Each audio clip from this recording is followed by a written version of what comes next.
age that lasted decades, an age when free trade was a motor of global economic growth, to a new age, an age of economic nationalism and mercantilism.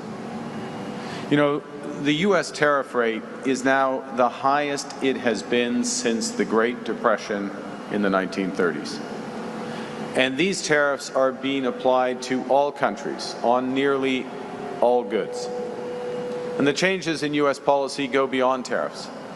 Countries now must, in effect, buy access to the world's largest economy through investments, through unilateral trade liberalization, and policy changes in their home markets. And all the while, the transformation of global trade is occurring against a backdrop of wider economic disruptions, of geopolitical realignment, of AI and other technological transformations, and the necessity, the imperative of a shift to a greener economy. What's going on is not a transition, it's a rupture, and its effect will be profound. Workers displaced from their jobs, supply chains that have existed for decades disrupted, companies forced to change where they find their materials and their products. And all of this is causing an extreme uncertainty that's holding back massive amounts of investment and, as a consequence, slowing economic growth. Just this morning, we see the impact in today's employment report in Canada, with unemployment rising across regions and sectors. This makes decisive action crucial. To be clear, we're in a position right now where Canada currently has the best trading deal with the United States of any of their trading partners. 85% of our trade with the U.S. is now tariff-free. And we have the lowest tariff rate of any country in the world. But we also know that given all those changes, given the rupture, we can't rely on our most important trading partner as we once did. Le libre-échange, depuis longtemps, est un pilier de l'économie canadienne. Pendant des décennies, notre participation croissante au marché américain a constitué l'un des fondements de notre force économique. Le commerce représente près de 2/3 du produit intérieur brut du Canada. Des secteurs comme l'automobile, l'acier et l'aluminium envoient plus de 90% de leurs exportations vers les États-Unis et, dans bien des cas, les chaînes d'approvisionnement sont interdépendants. Ces secteurs sont essentiels pour notre économie en raison de l'ampleur de leur production, des carrières qu'ils génèrent et des collectivités qu'ils soutiennent. Ce qui était autrefois une des plus grandes forces du Canada est aujourd'hui devenu une vulnérabilité.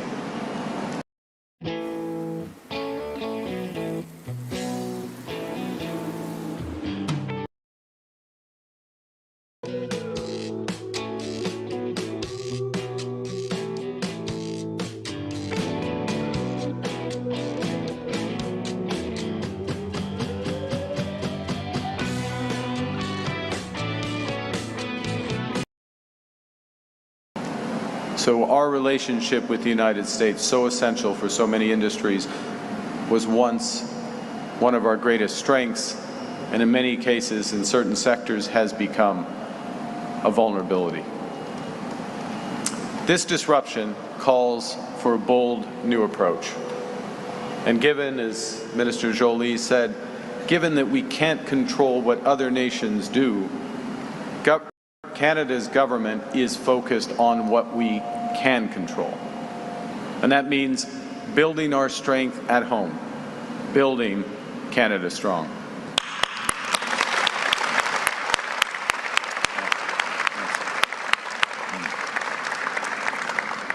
That means giving our workers and our companies the tools they need, retraining our workers, transforming our strategic sectors, creating entirely new industries, and being our own best customer by buying Canadian.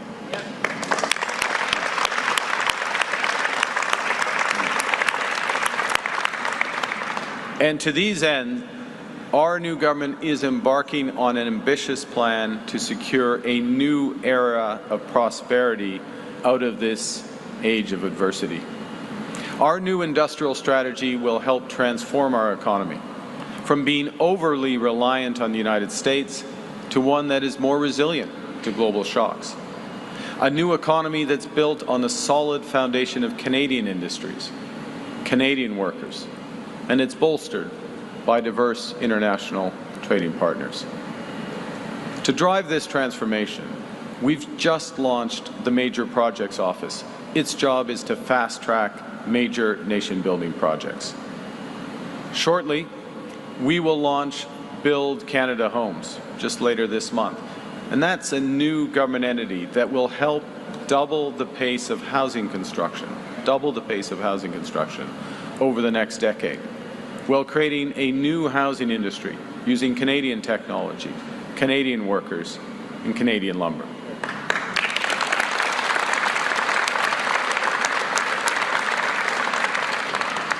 This fall, we will unveil a new defense industrial strategy so that our defense estimates, which will be enormous, our defense investments support the growth of Canadian industries and create Canadian jobs and careers.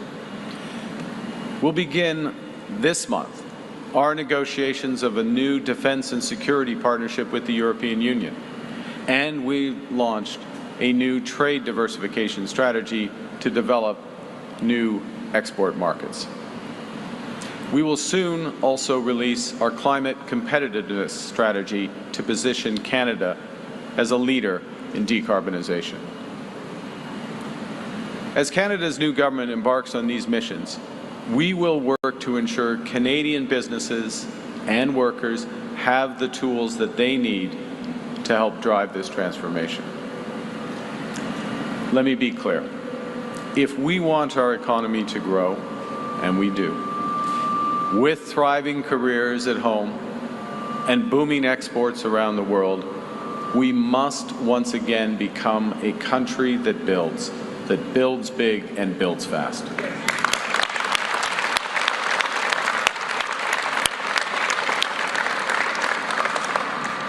Because, as Minister Valdez knows, entrepreneurs, builders, dreamers power our economy. They are the engines of growth. And the strategic industries that are being so heavily impacted by U.S. tariffs, steel, lumber, aluminum, copper, our resource sectors, these are the industries that build Canada.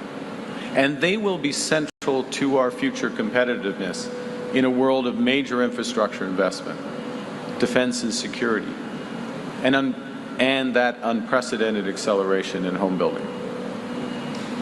And the government's role right now, in fact, the government's duty right now, is to make sure that our builders have what they need to succeed, so that they have greater certainty about the scale of the opportunities.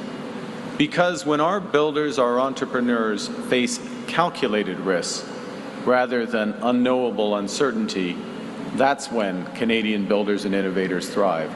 That's when the whole country rises with them, with higher wages, lower costs, and a stronger economy.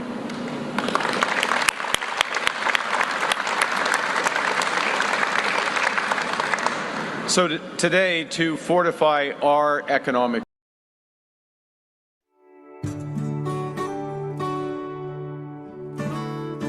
आप मुझसे रोज मिलते हैं, मगर पहचानते नहीं। हर घर का हिस्सा हूँ मैं वही एहसास हूँ जो नर्म हाथों को छू कर गुजरे, फिर उसमें प्यार गूंदे, शफकत से जब सहलाए, हर गर्दिश में दुआ मिल जाए, महक से घर खिल उठे, जैसे बचपन लौट आए। पेश है ग़िज़ा चक्की आटा 100% खालिस गंदम जदीद टेक्नोलॉजी से तैयार इंसानी अमल दखल के बगैर पाकिस्तान का साफ तरीन आटा जो रोटियां रखे नल और देर तक ताज़ा ग़िज़ा चक्की आटा जो सिर्फ रोटी नहीं घर बना Urgent call. Oh, a customer complaint. These calls are the worst. Don't panic. You've got 10 minutes to prepare. Start with an apology. Sound super sad. No, grow up. Explain the situation. Ugh, sounds like an excuse. Wait, I thought they liked the product. Now they're complaining? Okay, that's not helpful. Focus. Just keep it friendly. Offer a quick fix. Ask for more details. But what if they don't even want to ease into it? Just someone to listen. That's just small talk. Or someone to blame. Stay neutral. All right, just calm down. Why do I struggle every single time?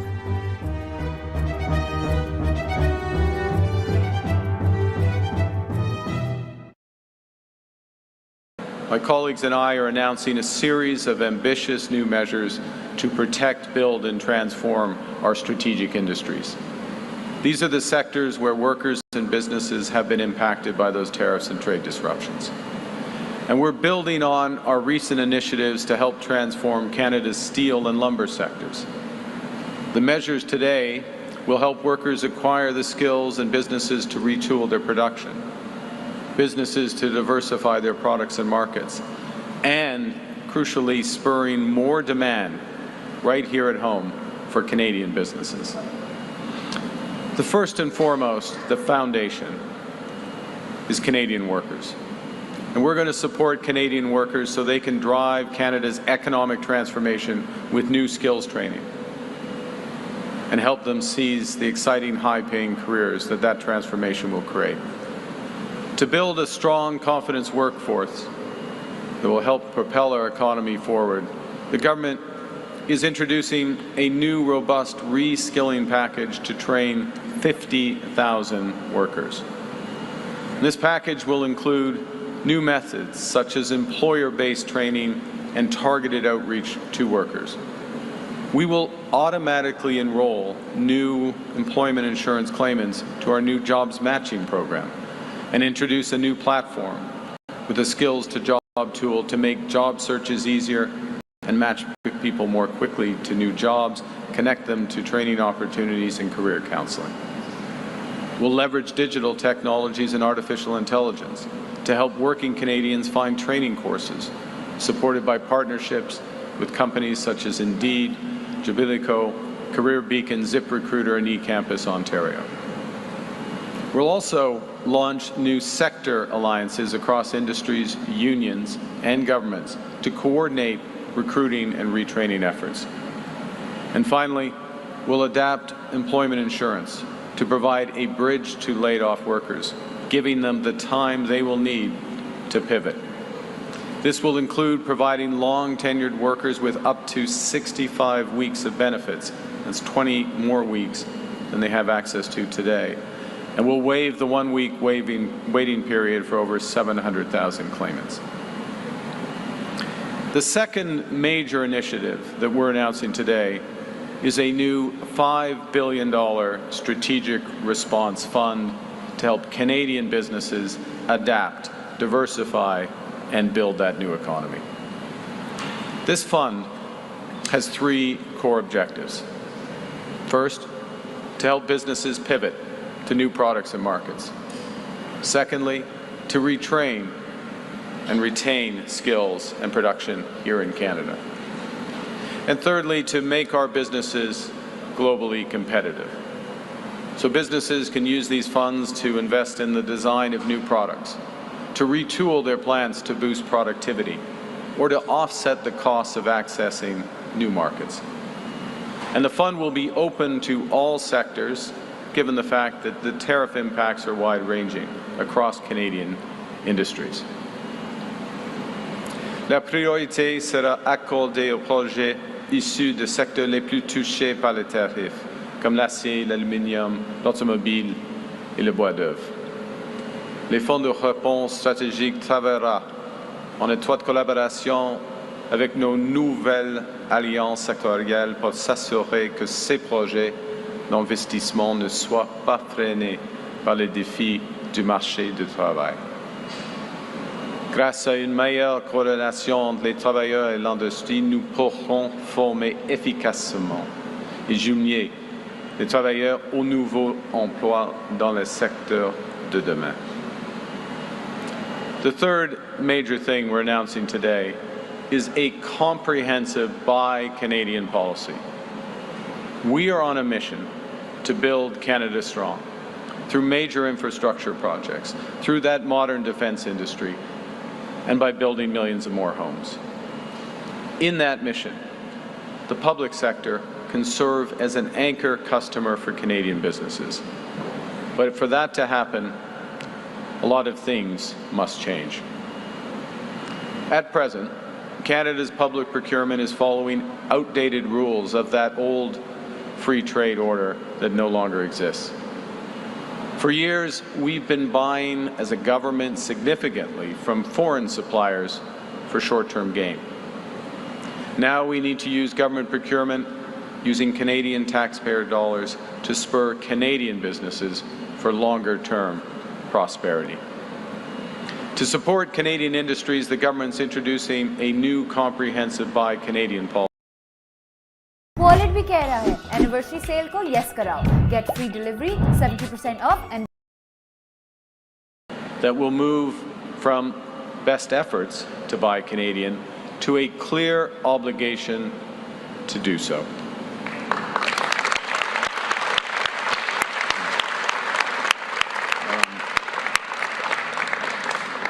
And when Canadian suppliers are truly unavailable, will require local consent and purchases from trusted partners. And these cases will be the exception, not the norm. They'll have to be approved by ministers. We'll apply this approach beyond a narrow definition of the federal government to all federal agencies and all federal crown corporations, leveraging every dollar the federal government spends and invests. And finally, we're going to cut out red tape and simplify access for businesses to those federal procurement opportunities. This is an approach that can also help serve as a roadmap that could be adopted by provinces, territories, and municipalities. Le Canada est un fier défenseur des accords de libre-échange. Nous les respecterons et continuerons de les renforcer avec des partenaires fiables. En parallèle, nous devons mettre davantage à profit nos propres ressources. Dans l'Union européenne, les 3/4 de l'acier qu'on utilise sont produits sur place. Le Canada, en revanche, exporte souvent près de 60% de ses matières premières et importe ensuite les produits finis. With these changes in procurement, we will build more with Canadian steel, Canadian lumber, Canadian technology, Canadian workers. We will build big, build bold, build Canadian. Now, I said a moment ago when I started that this is a rupture. It's a big change that's been forced on us in a short period of time. So we need to provide immediate liquidity relief to businesses. There's immense change in a short period of time, and businesses that have relied most heavily on the trade with the United States, such as the auto sector, will need temporary immediate relief from liquidity pressures. Businesses need time to reposition themselves for the future. And for small and medium-sized businesses, the Business Development Bank of Canada will increase loans, the maximum loan size to help with this, from $2 to $5 million. For largest businesses and larger businesses, the Large Enterprise Tariff Loan Facility will provide flexible financing at scale with lower interest rates and longer maturities. We're going to implement these changes immediately to ensure that our businesses can bridge the gap to the future. And it's not all about money. some of it is about regulation. So to add flexibility to the automotive sector, we will remove the 2026 electric vehicle availability standard, which specifies the share of new vehicle sales that must be electric next year. This will provide immediate financial relief to automakers at a time of increased pressure on their competitiveness. And the government will begin immediately a 60-day review of the EV standard to identify future flexibilities and ways to reduce costs. And will advance new options to bring more and more affordable electric vehicles to Canadians. And fifth, we're announcing today that we're acting to protect Canada's agriculture and seafood industries. I'm going to focus on Canadian canola, which has been hit with Chinese tariffs. Also Canadian beef that's been subjected to unjustified trade action since 2021, and Canadian lobster since March of this year. To strengthen these sectors, Canada's government will introduce a new biofuel production incentive, providing more than $370 million to assist domestic producers and help them restructure their value chains. We will make targeted amendments to the clean fuel regulations to spur the development of a vibrant biofuels industry in Canada. And will increase the loan limits for Canadian canola producers to $500,000 and invest in agri-marketing and trade diversification measures to support our entire agriculture and seafood sectors. En mars, notre gouvernement a annoncé une initiative régionale de réponse tarifaire pour les petites et moyennes entreprises touchées par les tarifs américains. L'objectif était clair: stimuler l'investissement, mettre de nouveaux produits sur le marché et adopter des technologies novatrices. Aujourd'hui, nous allons plus loin. Nous élargissons ce programme en faisant passer le financement de 450 millions à $1 milliard.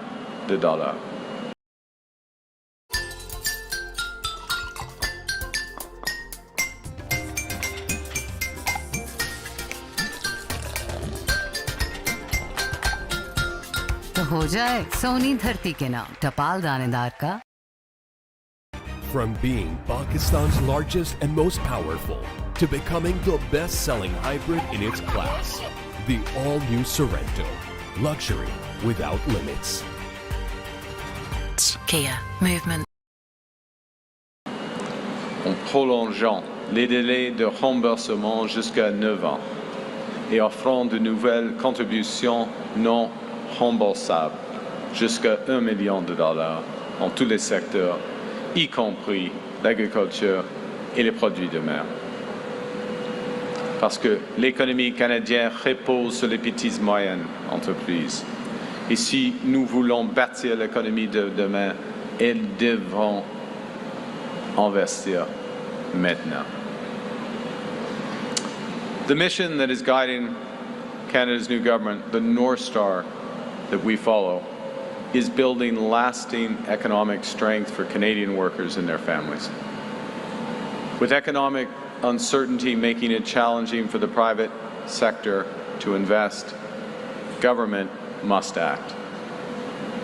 As Minister Joly said, government is meeting this moment with the most comprehensive suite of trade-resilient measures in Canadian history. We're building these measures around 5 principles. A focus on the future to ensure that workers and businesses have the tools they need to pivot to new opportunities. Secondly, we're making sure the application is widespread. The programs are broad in scope because of the scale and breadth of the disruption in trade. Third, we're making sure they're flexible so they can be adapted to changing circumstances. Fourth, making sure they're accessible, making it simple to access them, keeping red tape at a minimum. And finally, they're cooperative. Provinces and territories will have important roles to play, and this national effort requires cost sharing and collaboration across all levels of government. Ces nouvelles mesures donneront à nos industries et à nos travailleurs les outils nécessaires pour bâtir une économie plus solide, un avenir où l'économie du Canada dépendra moins d'un seul partenaire commercial et reposera sur des bases solides. Un marché canadien fort, une demande canadienne vigoureuse et des partenaires commerciaux diversifiés. To conclude, we look back over our country's history, we've always turned challenges into opportunities. Canadians built the Transcontinental Railway to open new markets for wheat and timber. We retooled entire sectors of this economy in the fight during the Second World War. And then we built hundreds of thousands of new homes in record time for returning heroes and their families. We built a new seaway to unlock the potential of the Great Lakes economy. We forged new trade links for steel and lumber when old markets closed. And now, at this moment of profound change, we bear the same responsibilities, and we should have the same ambitions as those who became before us. Our ambition is to build the strongest economy in the G7. We know we need to act now, invest now, precisely when it's hard. And that's why we're charting an economic strategy to move our country forward, from reliance to resilience, from uncertainty to prosperity. En appuyant nos travailleurs, nos entreprises et nos industries, nous bâtirons un Canada fort. We will build Canada strong with your support. Thank you very much. Merci. We'll now take a few questions. We'll do one question per journalist, no follow-ups. Première question, c'est tout. Good morning, Prime Minister. Judy Trin with CTV News. Given that your government is pausing some EV targets and reevaluating the policy, and in your own words, you said you would like to pursue new options to bring more affordable electric vehicles to Canada. Does that mean that your government is also considering lifting the 100% tariffs that your predecessor put on electric vehicles made in China that have triggered punishing tariffs on the canola industry in Western Canada? Thank you for the question, Judy. The first thing is to say, from our perspective on climate competitiveness, is to develop the competitiveness of our industries everywhere from the resource sector through to manufacturing, through to services, so that Canadian businesses can compete. We can grow foreign markets. We can grow jobs and sustainable jobs here in Canada. And in that regard, there's a series of measures that we're हर दिन extra special dessert Nestle Milk Bag Cream के साथ। तो ready हो जाओ। EFU Life Win. Let's win at life. And will take, starts from the tax system and works its way out so that the investments in decarbonization are happening here in Canada. You will see some elements of that coming with the major projects when those announcements are made as well, but there'll be a more comprehensive approach for climate competitiveness as part of our global industrial competitiveness strategy, and you'll see that in the coming weeks. That's the first point. So I want to put it into that context. The second is that we are working through, we're at the start of a restructuring in the Canadian auto sector. The suspension of the EV mandate for 2026 is part of helping with that. Crucially, that strategic response fund that we announced today, the $5 billion that's available for retooling, reinvestment, repositioning, we expect heavy use in the auto industry to help with that repositioning. And it is in the context of broader trade discussions, yes, with the United States, first and foremost, given the deep ties between Canada and the United States in the auto sector, as well as other countries. With respect to China, we have begun more intense engagement with China with respect, first and foremost, to canola and other agriculture and seafood products, but it will, I'm sure those discussions will branch out, but it's too early to come to any conclusions on those. Thank you. Bonjour, Monsieur le Premier ministre. Valérie Gamache de Radio-Canada. Vous abandonnez aujourd'hui cette mesure sur les véhicules électriques. Vous avez abandonné la taxe carbone. En même temps, vous avez des députés qui mettent sur pied un caucus vert parce qu'ils trouvent que vous ne vous préoccupez pas suffisamment de l'environnement. Comment vous allez faire pour les rallier? Et puis, est-ce que le Canada est en train d'abandonner ses ambitions climatiques? Non, merci pour votre question. Non, c'est la position du gouvernement du Canada que la lutte contre le changement climatique, c'est une obligation morale, mais c'est en même temps, c'est un impératif commercial, c'est un impératif de compétitivité. Et maintenant, nous mettons l'accent sur la compétitivité de nos entreprises, de nos travailleurs, en ce qui concerne la réduction des gaz à effet de serre. Par exemple, nous avons déjà, mais nous allons renforcer les crédits d'impôt afin d'avoir plus d'investissement dans l'énergie propre. Premier point. Deuxièmement, on va garder le prix industriel du carbone. Il faut améliorer le fonctionnement de ces marchés. Et comme je viens de dire, il y aura une stratégie, une politique de compétitivité du carbone et une stratégie pour la nature en même temps. Alors, on va faire beaucoup, on met l'emphase sur les résultats. Les résultats, c'est-à-dire de la compétitivité de notre économie, de nos entreprises, en ce qui concerne les réductions de gaz à effet de serre. Merci.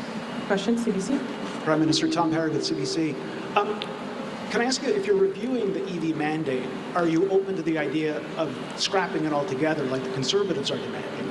And I guess how should Canadians, we'll just ask this in French, but how should Canadians, I guess, see your commitment to Canada's climate goals? And if I could get you to clarify just on another matter, Minister LeBlanc said yesterday you're now pursuing smaller deals on certain sectors with the United States on tariffs. Why are you pursuing that strategy? Well, I'm going to take the second part first, and I'll come back to you first, which is Minister LeBlanc. What Minister LeBlanc said yesterday is what I said the day before, actually, so it's good to see that we're lined up. We're all lined up in the strategy. What's happening with our situation with the United States, and I'll do this quickly. We have the best deal of any country right now, 85% tariff-free, lowest tariff rate. The issue is the strategic sectors, and it's a big issue. Flavio Volpe is here. Thank you for coming. Flavio, he knows it well. Autos, steel, aluminum, forest products, copper. Those are the big issues. And those are areas that the United States has identified, we would agree, but is identified as strategic. So they have a different tariff regime for those sectors. And the only way to tackle those is to go directly to the sectors and recognize the interdependence between Canada and the United States. The fact that Canada makes the United States more competitive in these sectors and structure agreements in and around there, or look to structure agreements around. New Nescafe sachet अब सिर्फ 30 रुपए में। Nescafe बनाओ।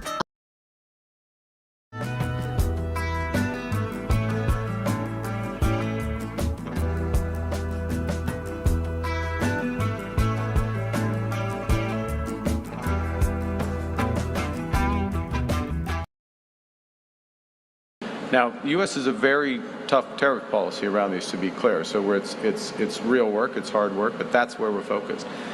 That is the, quote, smaller, they're not small, they're big, but sector-specific deals.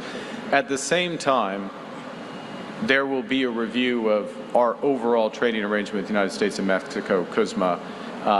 We have begun the preparations for that. I expect the Americans and the Mexicans will do the same. That will happen, begin in the new year. But effectively, that is the bigger trading relationship, and so the focus for the larger trading relationship shifts to there. With respect to EV mandates, let's be absolutely clear. We have an auto sector, because of the massive change in U.S. trade policy, is under extreme pressure. We recognize that. That's why we put in place the major liquidity facility, and it is an enormous liquidity facility, the large enterprise tariff facility. That's why we're putting in place $5 billion in the strategic response fund. That's why we're working with worker retraining. And that's why we're also looking for Buy Canadian opportunities with that sector, okay, that and other sectors. In that context, the EV mandate this year adds to the liquidity issues they have, the financial challenges that these producers have. They've got enough on their plate right now. So we're taking that off, allowing them to focus, working with them. We're using this as an opportunity as part of a broader strategy on climate competitiveness to look at all our measures to help get greenhouse gases down, as I said a moment ago in French, greenhouse gases down in the key sectors, as well as across the economy. And we'll look at the interaction between the EV mandate, our clean fuel standards, our investment tax credits, our trade policy, all of those elements, because what this government is focused on is absolutely results. Not saying something's going to happen at a certain time, but giving workers and businesses the tools to make it happen. Prochaine question. Oui. J'ai déjà répondu en français, en effet, parce que c'était la question en avance, c'était presque la même. Alors, pardon. Madame. Bonjour, Amy Bergeron, la presse canadienne. Sur votre annonce, en annonçant autant de mesures aussi vastes, aujourd'hui, est-ce que vous dites aux entrepreneurs, ça peut être encore très long, la guerre tarifaire, armez-vous de patience? Et pourquoi avoir attendu jusqu'à aujourd'hui tout ce temps-là pour que le secteur de l'aluminium reçoive de l'aide financière?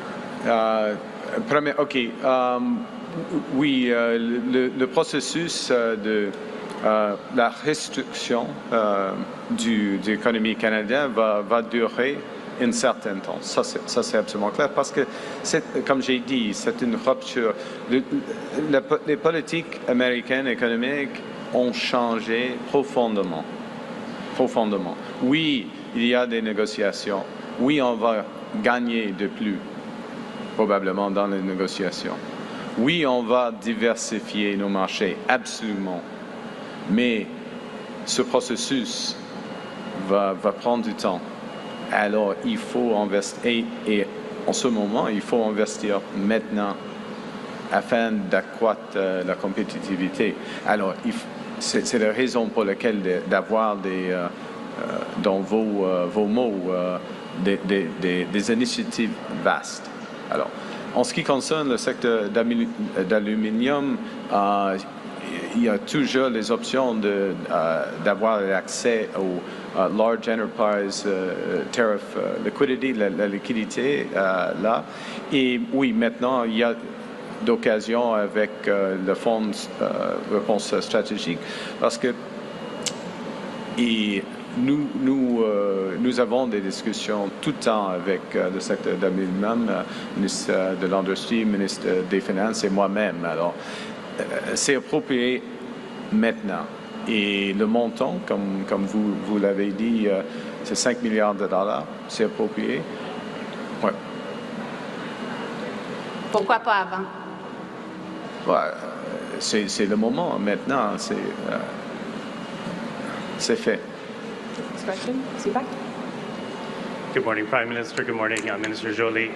Prime Minister, you and your office announced yesterday a willingness to support Ukraine with military scalable assistance, military assistance to support a lasting peace in the country. But now we've heard the Russian president reject such security assurances. He says that any troops, foreign troops in Ukraine would be illegitimate.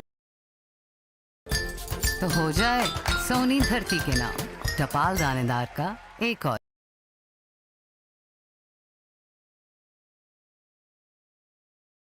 Does that change at all your stance that was announced yesterday? Look, President Putin is the cause of this war. He has not yet come to terms with the need for peace.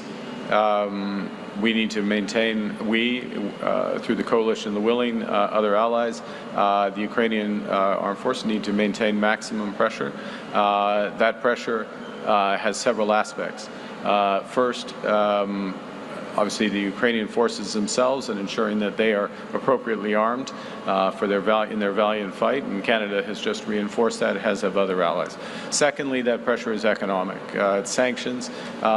We have put in place sanctions on more than 3,000 individuals, tightening the oil price cap and other sanctions.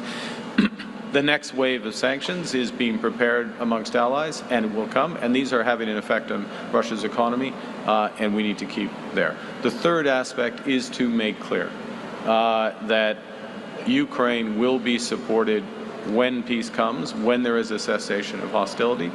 First and foremost, that's the Ukrainian army, but yes, it will need to be backed up by robust and credible security guarantees. That's why Canada is in the coalition of the willing. And through part of that, Mr. Putin is the cause of this war. He's the reason for the killing. He is not going to dictate the terms of the peace. Next question, Laura. Morning, Prime Minister. Laura Stone, Globe and Mail. I wanted to ask about our story today on Tom Pitfield. I was wondering if you knew about his ties to the tobacco industry before our story, when you hired him in your office, if you have any moral qualms about his ties to the industry, given the push to stop smoking and vaping, and if he will recuse himself from any health discussions or debates in your office. Well, the first thing is people in my office, as you know, and Canadians would expect, go through conflict of interest and ethics procedures, and appropriate screens are put in place, and they're followed. That's the case for Mr. Pitfield. That's the case for all the staff in my office. That's the first. The second, there's certain activities which are legal in this country, which I don't necessarily follow or approve of, but you know, that's people. We have tobacco industry in the country. We have people who smoke in this country. It is legal to buy cigarettes in this country. I make no judgment about that. Thank you. I can't hear you. Will he be involved in any health discussions or Look, I don't know. Next question, please. Non-issue. Good morning, Eric Viennosi, CH News. We cover Hamilton and Niagara region, which has a large number of foreign workers. Is your government planning on making changes to the temporary foreign worker program? Look, I think the first thing I'll say is that what this government is committed to do, and we are putting in place the measures in order to do it. I'm going to give a specific example of some success here with respect to foreign workers in a moment. But our overall commitment, and let's put this in context, foreign workers are about 7% of the labor force, a little more than 7% of the labor force, and we've committed to get that number down to less than 5% by 2027. Okay. So that takes a comprehensive strategy, it's adjustment, and we're talking students, we're talking asylum seekers, temporary foreign workers, all classes, provincial nominee program workers, all these classes of workers. With respect to temporary foreign workers, they are less than 1% of the labor force. We're looking to adjust those levels and the composition of those workers, and one of the things that this government put in place was restrictions to reduce the flow of low-wage foreign workers, so those who are taking the lower-wage jobs in this country. And that flow is down 70% this year. I'll repeat that, 70% this year. So context is important, trajectory is important. We're acting, things are moving. Next question. Thank you. We'll have time for one last question. Ira?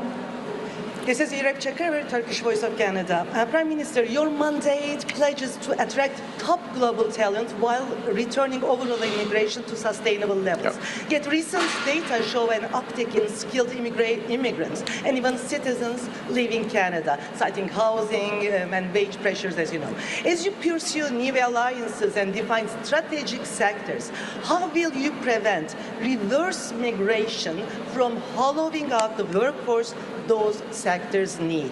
And what concrete retention targets or measures are you setting to keep up talent here? Okay. The first thing is, I view your question the following, and thank you for it. It's about having the best quality of life in the world in Canada. And there are a series of things that we're doing that's going to add to Canadian quality of life. I'm going to focus on two. We're in the Peel region. I'll focus on two that are issues here. There are issues elsewhere in the country. And the first is around crime and safety in our neighborhoods.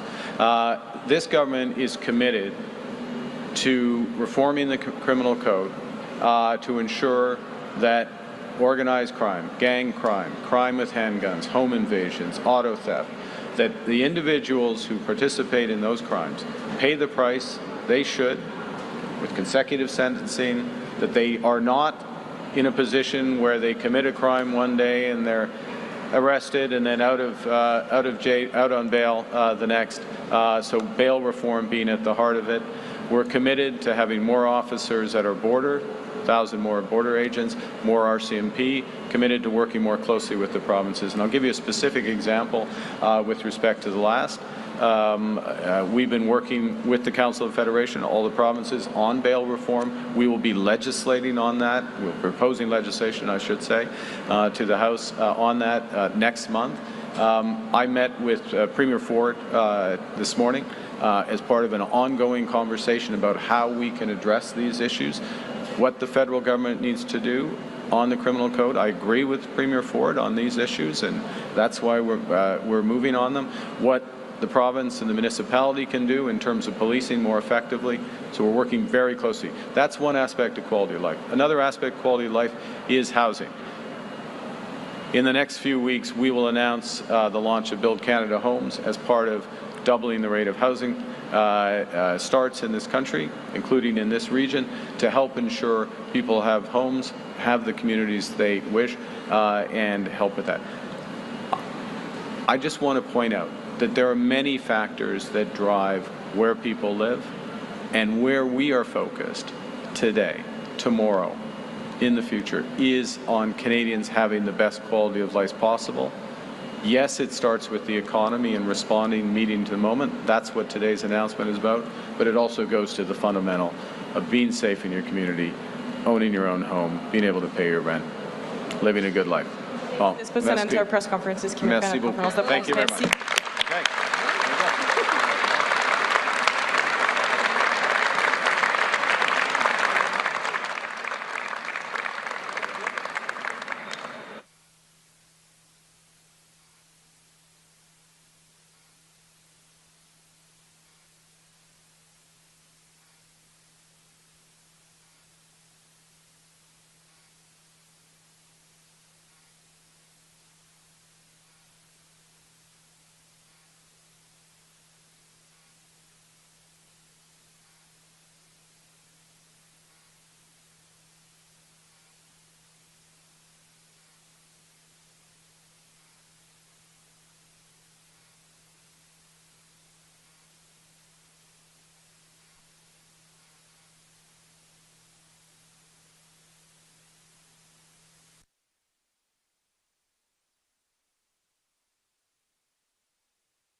McDonald's crispy chicken सिर्फ 250 रुपए per piece. Any piece.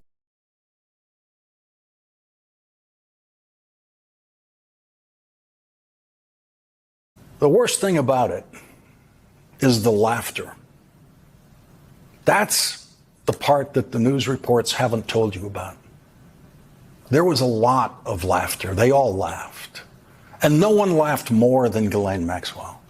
In 9 hours of what turned out to be casual conversation spread over a Thursday and a Friday in Florida.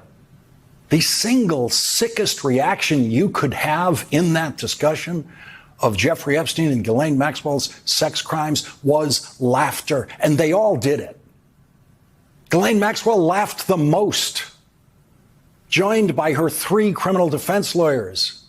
And their laughter was joined by the 4 people from the Trump Justice Department sitting in that room with a convicted sex trafficker, an indicted perjurer, and they laughed the day away with her 2 days in a row. But that's not in the transcript released by the Trump Justice Department on a Friday afternoon, because it is not a real transcript of what actually happened in that room. No court reporter, no stenographer was allowed in that room. And so this transcript that we have, it's not real. On page 215 of this first day's transcript, a woman who is being called the official transcriptionist says in writing that she was, quote, provided audio recording media.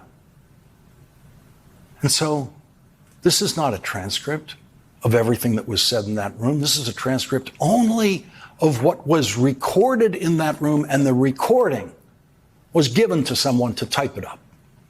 So we have no idea what was said in that room before an FBI agent pressed record, and we have no idea what was said in that room after an FBI agent pressed stop. But thanks to the recording that we do have, we can hear the laughter. Most court reporters will note laughter when it occurs in a court transcript or a deposition transcript. But the laughter is not included in the transcript that was released. And news organizations trying to quickly report to you the news that's in that transcript do not have the time to listen to the audio recording. That's 9 hours. They can speed read the transcript much faster, and they can search for key words in the transcript and deliver to you what they think is the news contained in that transcript as fast as they can. But there's a price to that speed, because you don't find out about the laughter. The most perverse thing that you could possibly have done in that room was to fill that room with laughter, which Ghislaine Maxwell did repeatedly. Ghislaine Maxwell and Donald Trump's former criminal defense lawyer, who appeared to be acting as Donald Trump's criminal defense lawyer in that room, laughing about her memories and failure of memories, about her decades of time spent with Jeffrey Epstein, in which she described herself and her criminal co-conspirator Jeffrey Epstein as friends with benefits. She was friends with a lot of other people besides Jeffrey Epstein, according to her. And Donald Trump's former criminal defense lawyer, Todd Blanche, now the Deputy Attorney General of the United States of America, desperately wanted to get as many of those names in the transcript as possible so that the name Donald Trump could be swimming in a sea of other well-known names, including as many Kennedys as possible. Senator Ted Kennedy, who never met Jeffrey Epstein and died in 2009, was brought into the discussion by Todd Blanche, as was John F. Kennedy Jr., who died in 1999 and never met Jeffrey Epstein. But Todd Blanche managed to drag John F. Kennedy Jr. into this discussion, which was not an interview, it was not a deposition. Nido school age nutrition, जिसमें मौजूद इजाफी nutrients इसकी growth, learning और immunity. It was just what it sounds like when you listen to it, a pleasant discussion among friends. That's what it sounds like. Todd Blanche is friends with Ghislaine Maxwell's criminal defense lawyer. It was a very friendly chat. Todd Blanche reached out to help Ghislaine Maxwell in every way he possibly could. In his very friendly conversation with her, he helped finish her answers when he could, leaving Ghislaine Maxwell's criminal defense lawyer no need to ever lean in to be protective of his client in any way when the questioning got too tough, because it never came close to being challenging in any way for Ghislaine Maxwell. Maxwell's criminal defense lawyer, David Marcus, was so relaxed with his personal friend, Todd Blanche, doing the questioning that when Ghislaine Maxwell mentioned an investment she claimed she made in Microsoft, her criminal defense lawyer thought that's the perfect time for him to throw in a joke, which was, quote, Don't charge her with insider trading. And that got a big laugh in the room, because that's the kind of room it was. It was a joke. Legally, the whole thing was a joke from start to finish, and legally, it was a travesty from start to finish. Ghislaine Maxwell laughed easily and confidently when she spoke with awe about meeting John F. Kennedy Jr., and her awe was based entirely on how handsome he was and how much she put it to Todd Blanche, she, quote, fancied JFK Jr. That was one of the many completely useless and inane and time-wasting and disgraceful digressions in that friendly discussion that lasted 9 hours and had less than 1 hour of relevant discussion to the crimes of Jeffrey Epstein and Ghislaine Maxwell. Ghislaine Maxwell now says they're all lying. She received no challenge at all from Donald Trump's criminal defense lawyer, now the Deputy Attorney General, when she said that. Ghislaine Maxwell said that every victim who testified in her criminal trial where she was convicted was lying and committing perjury. And Todd Blanche said at the end of a day of such lies by Ghislaine Maxwell, everything was great today. Quote, everything was great today. I think that it was very helpful, and I appreciate you trying to be as complete as you can. I appreciate you trying to be as complete as you can? Complete? Why didn't he say honest? Why didn't he say truthful? Because even Todd Blanche knew he couldn't possibly get away with the suggestion that what Ghislaine Maxwell was saying was honest. And you couldn't possibly even claim that it was complete, but complete was a safer word for him to use. Here's an answer, and you can guess the question. 2015, 2016, 2017. That was an actual answer by Ghislaine Maxwell. The question was, when is the last time you spoke to Jeffrey Epstein? And the answer was 2015, 2016, 2017. She had no idea, according to her under oath conversation. Question, when's the last time you spoke with him? Ghislaine Maxwell, maybe 2016, 2017, maybe 2016, 2015, 2016, 2017. In that area, I believe that is what Donald Trump's criminal defense lawyer, Todd Blanche, calls complete. He let her get away with anything she wanted to get away with, including refusing to answer the simple question. When is the last time you spoke to Jeffrey Epstein? On the first day of the questioning, and that friendly discussion, Ghislaine Maxwell said, I've never recruited a masseuse from Mar-a-Lago for that, as far as I remember. And on the second day, she changed that to say she had no memory of doing that, but considered it within the realm of possibility. And that's because Virginia Giuffre testified under oath that Ghislaine Maxwell recruited her for Jeffrey Epstein when she was in high school working as an assistant on Donald Trump's payroll at the spa at Mar-a-Lago. Virginia Giuffre testified that Ghislaine Maxwell was in the room with her. In the room with her. The first time she had sex with Jeffrey Epstein. Quote, they asked me to lick his nipples and give him oral sex, and Ghislaine Maxwell was doing the same things that she asked me to do for him while touching me in my private areas as well. And then at the very end, they instructed me to get on top of Epstein. And that's how the night ended. She was asked why she went back. And she said, that answer is so complicated. I could have run, I should have run. I wish I ran. But fear was one. Fear of what happens if I piss these bad people off. I mean,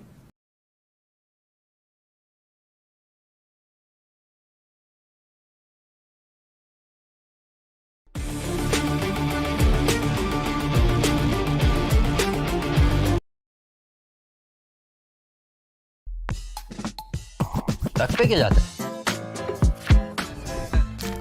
तक पे क्या जाता है? तक पे क्या जाता है?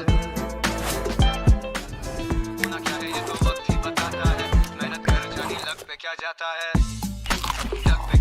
सवाल ये नहीं कि टक पे क्या जाता है, सवाल ये है कि टक पे क्या नहीं जाता। टक पे क्या जाता है? I know they're powerful. You could listen to all 9 hours of this very friendly discussion and wonder what it was all about, wonder why it was happening. Todd Blanche showed no prosecutorial interest of any kind in any other possible crimes. The only thing he seemed to come to Florida to hear from Ghislaine Maxwell is that Donald Trump never got a massage from one of Jeffrey Epstein's victims recruited by Ghislaine Maxwell. And Todd Blanche wanted to fill up the transcript with names of other famous people. That's it. Ghislaine Maxwell understood the mission from the start to deliver famous names, to help flood the Epstein zone with famous names in order to insulate one name in the Epstein files, Donald Trump. And so on day 2 of her friendly conversation with Todd Blanche, she began by volunteering, quote, "Some more names did come to me in the night." Of course they did. Todd Blanche brought up the name Elon Musk. And sure enough, Ghislaine Maxwell said she met Elon Musk in a situation having nothing to do with Jeffrey Epstein, but Todd Blanche managed to get Elon Musk's name in the Epstein files as some sort of Trumpian revenge for Elon Musk saying that Donald Trump was in the Epstein files back when Elon Musk was having one of his fits about Donald Trump after leaving Elon Musk's disgraceful and destructive work in the Trump government. Todd Blanche got the Cuomo brothers in there, Andrew and Christopher, simply because at some point Ghislaine Maxwell met them. Ghislaine Maxwell made one faux pas when she brought up, without being questioned about him, Robert Kennedy Jr., Donald Trump's most deadly cabinet member. She testified that Bobby Kennedy, as she calls him, was very friendly with Jeffrey Epstein, unlike the Cuomo brothers and so many others who were needlessly mentioned in that discussion.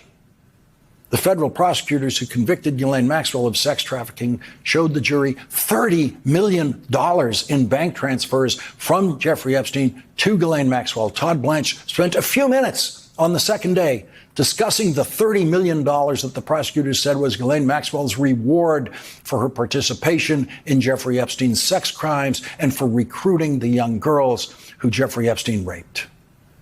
Ghislaine Maxwell's responses to every question about the $30 million were nonsensical. When Todd Blanche asked her about a specific payment of $7.4 million in 2007, Ghislaine Maxwell said, "I don't personally have any memory of receiving a check from him for $7 million. And that was good enough for Todd Blanche. That was the end of that.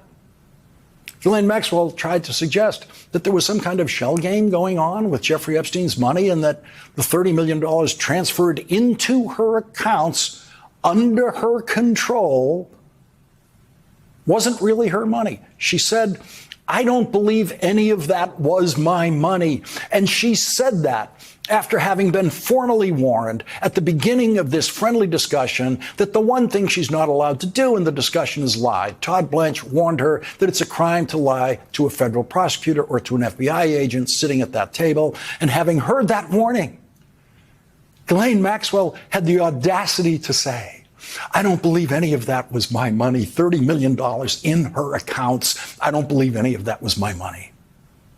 And you'll never guess what the tough Deputy Attorney General of the United States said in response to that. He said, "Yes, I understand that." That is the official Trump Justice Department view of the $30 million that went from Jeffrey Epstein's accounts to Ghislaine Maxwell's accounts. The Trump Justice Department thinks whatever Ghislaine Maxwell says about it makes sense, when not one word of it made any sense or sounded in any way anywhere close to truth. We discovered in this very friendly discussion that Todd Blanche has never been to Davos. Ghislaine Maxwell asked him, "Have you been to Davos?" To which he said, "No, I have not."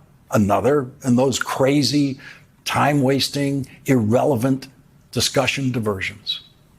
And at one point, Todd Blanche asked Ghislaine Maxwell, "Why do you think that?" And her answer actually was, quote, "My female intuition." And that was good enough for Todd Blanche. That was Todd Blanche accepting that from a convicted sex trafficker. Ghislaine Maxwell's worst lies, her ugliest lies. the perjury she committed in that room without any fear of being charged with perjury again by the Trump Justice Department. The worst of it were the lies she told about our first guests tonight.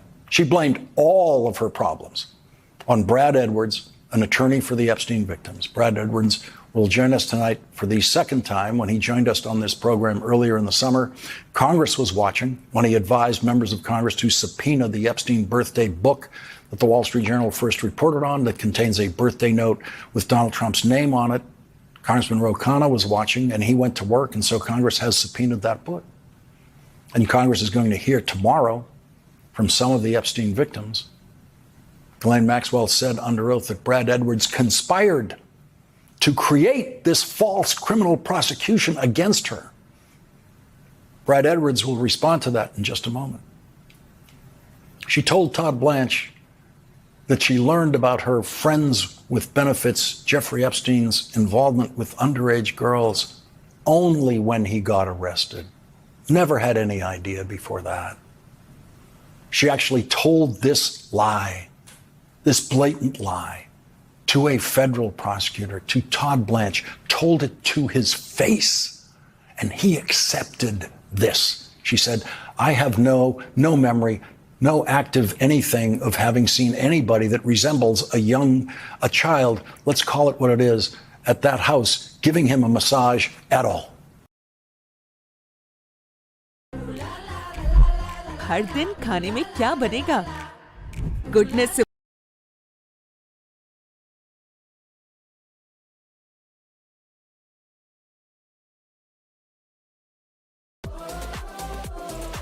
तो ready हो जाओ। EFU Life Win. Let's win it live. How about a 98-pound, 17-year-old girl? At Ghislaine Maxwell's criminal trial, a witness testified under oath under the pseudonym of Kate. That witness will join us here in a moment. At the trial, she testified that she was 17 years old when she met Ghislaine Maxwell, and Ghislaine Maxwell soon introduced her to her friend, Jeffrey Epstein. And in her first encounter with Jeffrey Epstein, Ghislaine Maxwell asked her to massage Jeffrey Epstein's feet and then his shoulder. And then Jeffrey Epstein got an important phone call and disappeared. A few weeks later, Ghislaine Maxwell called Kate and asked her to come to Epstein's house because a massage therapist who was supposed to show up had to cancel. And Jeffrey desperately needed a massage and thought that her 17-year-old hands were strong enough. As you listen to this passage of this victim's testimony, this witness's testimony, under oath testimony from the trial, remember that Ghislaine Maxwell told Todd Blanche, I have no memory, no act of anything of having seen anybody that resembles a child, let's call it what it is, at that house, giving him a massage at all. Question, what, if any, photographs did you see in Epstein's house in Palm Beach? Answer, there were lots of photographs of young girls. Question, what do you remember about those photographs? Answer, I remember they were shocking. Question, were the young girls clothed or unclothed in the photographs? Answer, unclothed. Question, where did you see those photographs in Epstein's house in Palm Beach? Answer, they were in almost every room. Question, did there come a time that you were given clothing to wear when you were staying at Epstein's Palm Beach house? Answer, yes. Question, what were you given to wear? Answer, I was given a schoolgirl outfit. Question, can you please describe the schoolgirl outfit for the jury? Answer, it was a short pleated skirt, white socks, white panties, and a shirt. Question, where did you find the schoolgirl outfit? Answer, on my bed. Question, what, if anything, did Ghislaine say? Answer, I asked her what was happening with there were clothes in my room, and she said, I thought it would be fun for you to take Jeffrey his tea in this outfit. Question, did you put on the schoolgirl outfit? Answer, yes. Question, why did you put on the schoolgirl outfit? Answer, I didn't know. I didn't know how to say no to that. I didn't know anybody in Florida. I'd never been to Palm Beach or Florida before. I had no idea even where the house was or how, and I wasn't sure if I said no, if I would have to leave or what kind of consequence there might be for not doing it. She was young looking for 17. She weighed all of 95 pounds. Question. Kate, do you remember the first time you saw Jeffrey Epstein naked? Answer, yes. Question, do you remember who was standing next to you? Answer, yes. Question, who was standing next to you? Answer, Ghislaine Maxwell. Question, how old were you? Answer, 17. Question, can you explain to the jury why you remember that so clearly? Answer, I remember it so clearly because I was terrified and frozen. Ghislaine Maxwell.